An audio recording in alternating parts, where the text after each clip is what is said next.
ये बाबूराव का स्टाइल है। ये एक लाइन नहीं, ये एक इमोशन है। एक ऐसी लाइन जिसे सुनते ही हर बॉलीवुड फैन के चेहरे पर स्माइल आ जाती है और इस स्माइल के पीछे होता है एक ही नाम, परेश रावल, या कहे तो बाबूराव गणपतराव आप्टे। बट आज हम बात करने जा रहे हैं on exit of Babu Rai from Hera Pheri 3। Yes, a shocking twist in Bollywood's most love comedy franchise. तो चलिए आज इस वीडियो में करते हैं break down of different facts related to Paresh Rawal's exit from Hera Pheri 3। पर उससे पहले हमारे वीडियो को लाइक एंड चैनल को सब्सक्राइब कर दीजिए। So let's start. सबसे पहले थोड़ा फ्लैशबैक लेते हैं। 2000 में रिलीज हुई हेरा फेरी ने जिस लेवल का कल्ट स्टेटस अचीव किया वो कम ही फिल्म्स कर पाती हैं। परेश रावल का Babu Rai character blind but hilarious garage owner का था। इतना आइकॉनिक बन गया ये कैरेक्टर कि हर दूसरे मीम, रील्स या शॉर्ट में आपको उसका डायलॉग सुनाई दे जाएगा।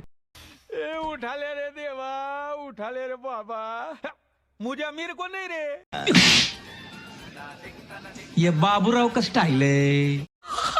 अरे मेरे को तो ऐसा धक धक हो रहा है। मेरे को भी हो रहा, देखिए ना। ऐसी लेगेसी बिल्ड करने में एक्टर्स का डेडिकेशन, टाइमिंग और केमिस्ट्री बहुत बड़ा रोल प्ले करता है और बाबू रॉय उस केमिस्ट्री का कोर था। Without Babu Rao Hera Pheri can't make it what it is today. फिर कुछ टाइम पहले एक गुड न्यूज आई that Hera Pheri 3 is officially announced, जिसके शूट के टाइम के पिक्स काफी वायरल हुए, जिसमें अक्षय कुमार, सुनील शेट्टी और परेश रावल एक साथ दिख रहे थे। बट मई 2025 में कुछ रिपोर्ट सामने आने लगे जिसमें ये क्लेम किया गया that Paresh Rawal is no longer a part of Hera Pheri 3। Public is shocked and confused. सबसे पहले तो लोगों ने माना ही नहीं and said that false news है, लेकिन जैसे जैसे कंफर्मेशंस आई ये बात पक्की हो गई कि बाबू राव अब स्क्रीन पे नहीं आएगा। अकॉर्डिंग टू इनसाइडर सोर्सेस बात ये है कि परेश रावल ने फिल्म की स्क्रिप्ट पढ़ने के बाद वॉकआउट करने का डिसीजन लिया। मतलब हो सकता है दैट उन्हें लगा होगा कि जिस बाबू राव को ऑडियंस ने प्यार किया है वो वर्जन इस नई फिल्म में मिसिंग हो। ये मे बी एक टिपिकल केस है क्रिएटिव डिफरेंसेस का, जहां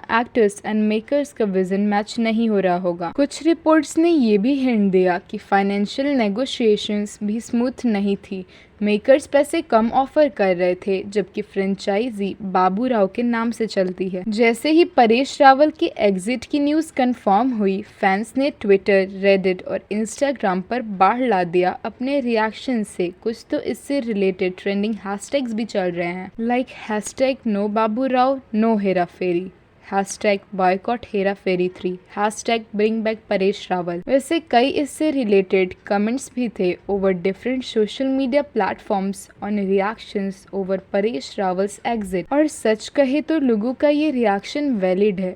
20 साल का इमोशनल अटैचमेंट जो है एक कैरेक्टर से, उसे आप एकदम से हटा देते हैं, it's not a good day. अभी तक तो मेकर्स ने क्लेरिफाई किया है कि Babu Rao will not be replaced, instead they are creating a new comic character जो अलग होगा बट बाबू राव के ही फ्लेवर से इंस्पायर्ड होगा। रूमर्स तो कुछ ऐसे भी हैं that makers are considering Rajpal Yadav और जॉनी लेवर। लेकिन let's be real, Babu Rao एक ही था, चेंज करने से मे बी वो मैजिक वापस ना आए। तो अभी सबसे बड़ा सवाल ये है दैट हेरा फेरी 3 चलेगी या फ्लॉप होगी। सी, नॉस्टैल्जिया फैक्टर अभी भी स्ट्रॉन्ग है। अक्षय और सुनील शेट्टी अब भी हैं। अगर न्यू कैरेक्टर को स्मार्टली लिखा जाएगा और स्क्रिप्ट जेन्युइनली फनी हो तो मूवी काम कर सकती है। बट अगर मूवी सिर्फ ओल्ड जोक्स रिपीट करेगी, बाबू राव की कमी महसूस कराते हुए स्टोरी को आगे बढ़ाएगी, देन ऑडियंस क्लियरली इसे रिजेक्ट कर देगी। एक और चैलेंज ये है दैट आज की generation and OTT audience smart content demand करती है। तो अगर राइटिंग ही वीक हुई तो मीम बैंक बनने से पहले ये मूवी थिएटर से ही बाहर हो जाएगी। तो फ्रेंड्स, अब सीन क्लियर हो चुका है। बाबू राव अब हेरा फेरी 3 का पार्ट नहीं होगा। परेश रावल ने खुद स्टेप आउट किया है एंड फ्रेंचाइजी अब एक नए ट्रैक पर जा रही है। नए कैरेक्टर्स, नए रिस्क। लेकिन ये डिसीजन सही था या गलत, ये तो जज करेंगे ऑडियंस यानी आप। वेल, इस बात पर आपकी क्या राय है? Don't forget to comment it down.